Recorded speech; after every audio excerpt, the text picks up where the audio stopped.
వర్షాకాల పార్లమెంట్ సమావేశాలు రెండో వారంలోకి అడుగుపెట్టాయి. కిందటి వారం మొత్తం నీటి వ్యవహారం, యువత ఆందోళనలతో పార్లమెంట్ ఉభయ సభలు స్తంభించిపోయాయి.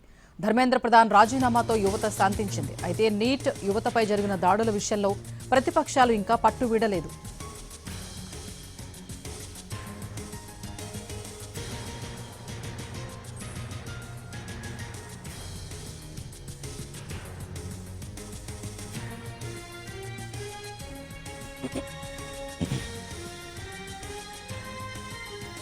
విద్యార్థులపై దాడి గురించి ఉభయ సభల్లో ప్రభుత్వాన్ని నిలదీసేందుకు విపక్షాలు సిద్ధమవుతున్నాయి. అందుకు సంబంధించి ఇవాళ ఉదయం 10 గంటలకు ఖర్గే కార్యాలయంలో సమావేశం కానున్నాయి. విద్యార్థులపై దాడికి బాధ్యత వహించాలని ఇప్పటికే కేంద్ర హోంమంత్రి అమిత్ షాకు రాహుల్ గాంధీ లేఖ రాశారు. విద్యార్థులపై పెల్లెట్ గన్స్, లాఠీచార్జ్ దాడులు చేయడం దారుణమని మండిపడ్డారు. అయితే ఈ లేఖపై ప్రభుత్వం నుంచి ఎలాంటి సమాధానం రాలేదు.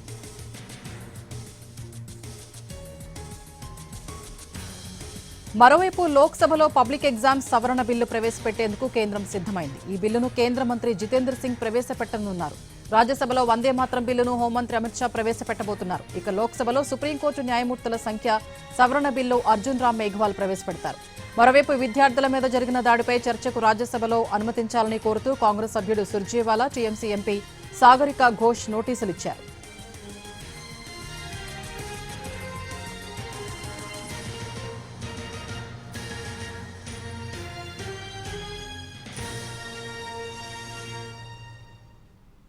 పార్లమెంటులో 2 కీలక బిల్లులు ప్రవేశపెట్టేందుకు కేంద్ర ప్రభుత్వం సమాయత్తమవుతోంది. భవిష్యత్తులో పోటీ పరీక్షల్లో పేపర్ లీకేజీలకు చెక్ పెట్టేందుకు public examinations prevention of unfair means సవరణ బిల్లు 2026ను లోక్సభలో ప్రవేశపెట్టనుంది కేంద్రం.